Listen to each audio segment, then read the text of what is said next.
We are here with For King and Country, who is up for Artist of the Year. And of course, you guys are on the Unsung Hero tour. You took a few days off to come here. I'm curious, what were your emotions when that first weekend and that first couple of weeks when that movie started doing so well in theaters? Anybody?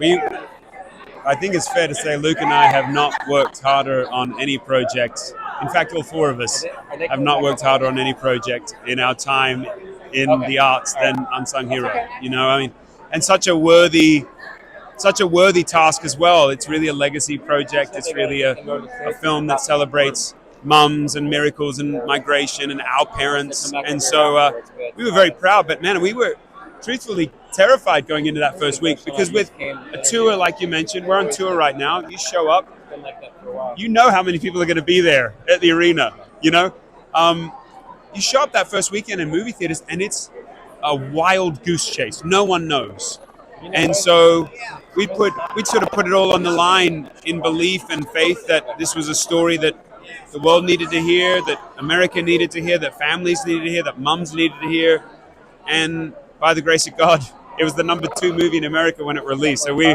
were very relieved, is probably the right word.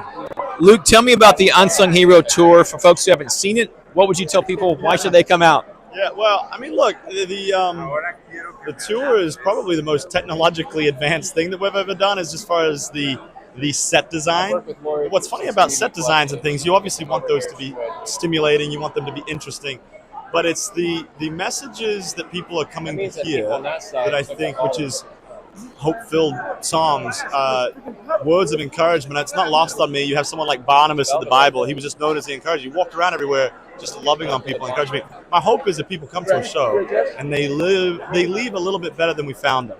And my hope is maybe a little bit more built up, a little bit more encouraged, a little bit more purposeful in their life. And all of the theatrics and things that we do, that's just to get people's attention so that they will come.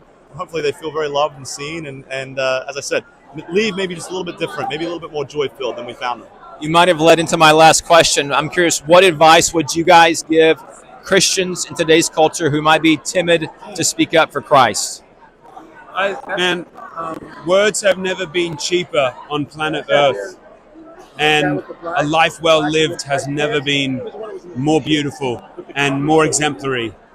And you can't do it alone. It takes a tribe, and you got to be gracious when you fail. But I would say, what's the Francis of Assisi quote, Luke? Preach the gospel, and if necessary, use words. Yeah. I think Leo has an answer to this question as well. So I think nice words to people and saying stuff about God. Amen.